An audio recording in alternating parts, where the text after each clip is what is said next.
We want to get back to that breaking news that we told you about just a few moments ago. SCRAPS has just announced it is temporarily closing its doors to the public starting today. Now, 2 dogs recently died at the shelter, so SCRAPS asked WSU to do some diagnostic testing to try to figure out what had happened. They found evidence of what is called Strep Zoo, which essentially we are learning is a bacteria that can be deadly for dogs. So we want to delve into this a little bit more. Joining us now to explain about this disease, Charlie Powell, who works at the WSU Veterinary Clinic. Charlie, thank you so much for taking the time to talk with us.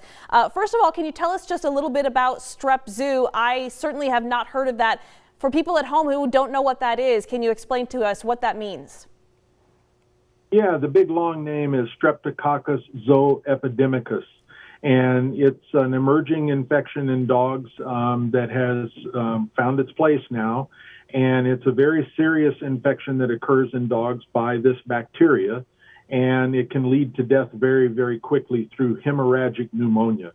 Which sounds very dramatic. So is this something that people at home might need to be concerned about spreading? I mean, do we know where this might have come from, how it ended up at SCRAPS?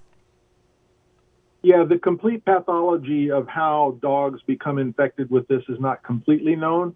But it is known that this organism does live normally in horses in various areas of the horse, and dogs can acquire this, and usually it's always in shelter situations like SCRAPS, which is an excellent shelter. They do a very good job there.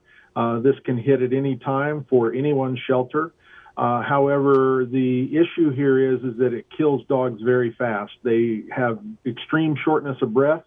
They run a high fever, and then they start bleeding through the nose and the mouth, and death comes very quickly. Which sounds just horrific for anyone who might witness that. How does this spread? Does it sound like maybe a dog that may have seemed healthy came into the shelter? Well, as you can imagine, being a respiratory bacteria, this will spread from one dog to another just simply because they're housed in close proximity. It could have come in with a dog and most likely probably did.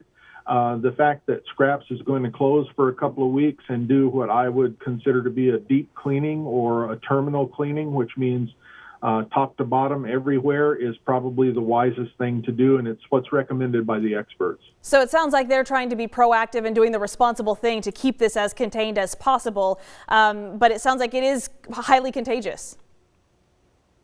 That's exactly right. It is very highly contagious in those situations where you have a lot of animals grouped together. Anytime you concentrate animals, you run the risk, a higher risk of disease breaking out. And in this case, this is one of the bad ones that has broken out. So it sounds like we don't yet know exactly what the source is. So do you have any advice for anyone at home who may have, maybe recently visited an animal at SCRAPS or may have had some kind of exposure, or who is just worried about what to watch out for? Yeah, it's unlikely that they're going to carry this home to other dogs. It would have to be a dog-to-dog type of exposure to occur, so bringing a personal dog into SCRAPS and they got nose-to-nose for some period of time, but that's not likely. So for right now, the only thing that people need to watch out for is your dog becoming ill. And if your dog were suddenly to start having difficulty breathing, running a high fever, and of course with that comes lethargy, and they go off food and they stop drinking water, it's probably important to get them to a veterinarian, whether it's this disease agent or not. All right, good advice. Charlie Powell from the WSU School of Veterinary Medicine, we really appreciate your time and your insight. Thank you so much tonight. You're welcome. Also, we do know SCRAPS is giving all of its dogs in its care antibiotics. They are also contacting anyone who recently has adopted a pet from that facility. But until they are able to reopen, SCRAPS is asking anyone who may have a stray dog that they would normally take to SCRAPS to try and hold on to them if they can.